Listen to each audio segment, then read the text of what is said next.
जी अस्सलाम वालेकुम स्टूडेंट्स, कैसे हैं आप सब लोग। उम्मीद है कि अच्छे होंगे। बच्चों, हम लोग साइंस के चैप्टर के अंदर चैप्टर नंबर 1 को डिस्कस कर रहे थे और आज का जो हमारा टॉपिक है वो है करंट्स इन ओशंस। के ओशंस के अंदर जो करंट्स हैं वो किस तरह से प्रोड्यूस होते हैं। लास्ट लेक्चर में हम लोगों ने डिस्कस किया था कि विंड्स के अंदर किस तरह से प्रोड्यूस होते हैं। आज हम लोग ओशंस के बारे में बात करेंगे कि ओशंस के अंदर करंट्स किस तरह प्रोड्यूस होते हैं। देखिए बच्चों, सबसे पहले तो आपको करंट का पता होना चाहिए। हम लोग ये कहते हैं कि up and down movement of the molecules of water और एयर इज कॉल्ड करंट। ठीक है, जब पानी या हवा के मॉलिक्यूल्स हैं वो अप एंड डाउन मूव करते हैं तो इसको आप करंट का नाम देते हो। अब पानी के जो मॉलिक्यूल्स हैं वो अप एंड डाउन क्यों मूव करेंगे। देखें, लेट्स सपोज ये आपके पास क्या है, एक ओशन है, ये उसकी सरफेस है, यहाँ पर वाटर मौजूद है। अब यहाँ पर क्या होता है कि यहाँ पर सूरज मौजूद है, सूरज की जो हीट है वो डायरेक्टली कहाँ तक पहुंचती है, ओशन तक। जब सूरज की हीट जो है वो ओशन तक पहुंचती है तो ओशन की सरफेस के ऊपर जो पानी होता है वो गर्म हो जाता है। जब वो गर्म होता है तो गर्म होने की वजह से उसका जो वेग है वो क्या हो जाता है, कम हो जाता है। जब उसका वेग कम हो जाता है तो वो क्या करता है, साइड पर स्लाइड कर जाता है। ठीक है, साइड पर स्लाइड कर जाता है तो जैसे जैसे पानी यहाँ से गर्म होता जाता है वैसे वैसे जो है वो साइड पर मूव करना शुरू कर देता है, यानी अपनी जगह छोड़ता जाता है।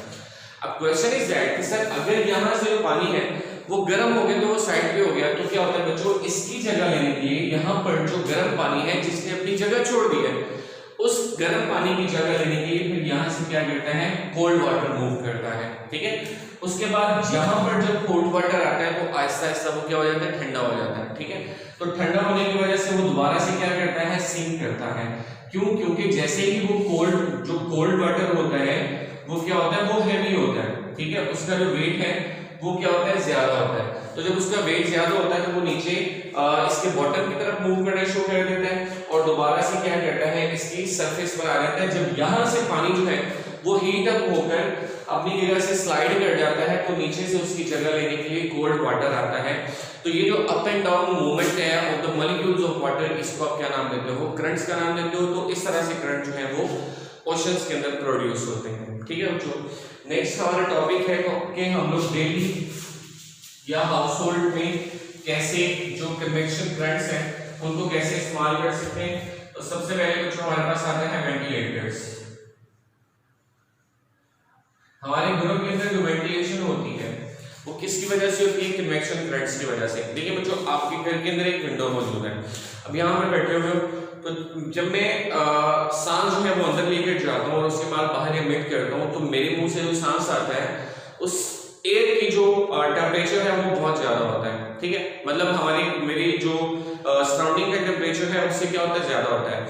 अब वो जो हवा होती है वो गर्म होती है, तो गर्म होने की वजह से वो क्या करती है, हल्की होती है, लाइटर वेट होती है। लाइटर वेट होने की वजह से वो अपवर्ड मूव करती है। ठीक है, अपवर्ड मूव करती है और वेंटिलेटर से ये जो विंडोज आपकी रूम में लगी हुई हैं वहां से बाहर की तरफ मूव करना शुरू कर देती हैं। अब उस हवा की जगह लेने के लिए बाहर से ठंडी हवा जो है, फ्रेश एंड कूल एयर, वो क्या करती है, आपके रूम के अंदर आ जाती है। ठीक है, तो जो एयर जो है वो मैं मेक करता हूँ वो बाहर चली जाती है और उसकी जगह लेने के लिए बाहर से फ्रेश एंड कूल एयर वापस आ जाती है। ये भी करंट्स हैं और इसको हम लोग डेली घरों के अंदर यूज कर सकते हैं फॉर वेंटिलेशन पर्पस। नेक्स्ट आपके पास बच्चों हम लोग जो सेकंड पॉइंट है वो गीजर का है कि अक्सर आपने देखा होगा कि जो गीजर होते हैं उसके अंदर हम लोग या तो बर्नर यूज करते हैं, बर्नर के जरिए जो पानी है उसको गर्म किया जाता है, या हीटिंग कॉइल के जरिए हम लोग उसको यूज कर सकते हैं। ठीक है, दो तरह की प्रोसेस होते हैं, या हीटिंग कॉइल के जरिए उसको यूज कर सकते हैं, गर्म कर सकते हैं, या बर्नर के जरिए। अब क्या होता है कि जो बर्नर होता है, लेट्स सपोज आपके पास यहाँ पर एक गीजर मौजूद है। ठीक है, तो इसके नीचे वाला जो हिस्सा है वहां पर एक बर्नर लगा हुआ है। ठीक है, फर्ज कर लें कि यहाँ पर ये बर्नर लगा हुआ है। अब क्या होता है कि यहाँ वाला जो पानी होता है, ठीक है, वो directly heated by the burner, तो वो क्या होता है, वो गर्म हो जाता है। गर्म होने की वजह से उसका जो वेट है वो क्या हो जाता है, कम हो जाता है और वो कहां पर मूव करना शुरू कर देता है, अपवर्ड मूव करना शुरू कर देता है। ठीक है, अब यहां से जो अपवर्ड में हॉट वाटर है इसको हम लोग इसके साथ जो टैप अटैच होता है, जो नल का अटैच होता है, उसे हम लोग क्या करते हैं, बाहर निकाल देते हैं।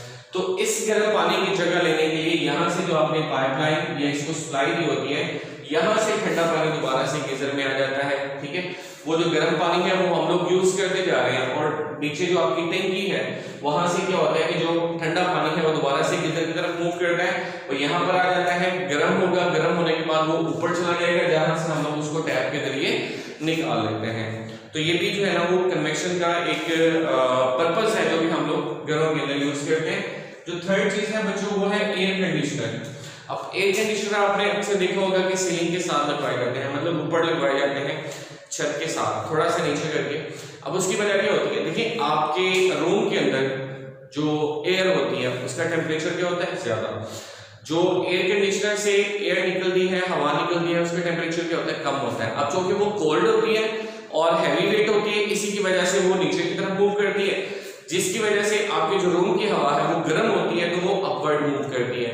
तो जब अपवर्ड मूव करती है तो एयर कंडीशनर उसको क्या कर देता है, ड्रॉ कर लेता है बाहर की तरफ, उसको बाहर फेंक देता है और उसके नतीजे में क्या होता है कि जो कूल एंड फ्रेश एयर है, कूल एंड ड्राई एयर है, उसको आपके रूम के अंदर क्या करता है, एमिट कर देता है, जिसकी वजह से आपके रूम के अंदर जो सारी की सारी एयर है वो कूल और ड्राई होती है, हैवी वेट होती है, वो आपके कमरे के अंदर मौजूद होती है। जबकि जो वो वाली एयर जिसका टेम्परेचर ज्यादा होता है वो लाइटर वेट होती है, उसको एयर कंडीशनर के थ्रू आपके रूम से एमिट कर दिया जाता है। ठीक है बच्चों, ये तीन थे जो कि हम लोग यूज करते हैं, तीन मेथड्स।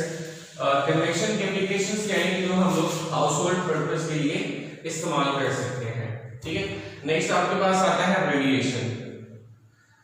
ट्रांसमिशन ऑफ हीट का जो नेक्स्ट और लास्ट जो है वो मेथड है वो है रेडिएशन। अब रेडिएशन में क्या होता है कि जो हीट है वो डायरेक्टली मूव करती है from one place to another, ठीक है, in the form of waves. यहां पर ये चीज इंपॉर्टेंट है कि वेव्स की फॉर्म में it moves from one place to another. इसको आप क्या नाम देते हैं, रेडिएशन का नाम लेते हैं। When heat is transmitted from one place to another in the form of waves, उसको आप क्या नाम लेते हो, रेडिएशन का नाम लेते हो।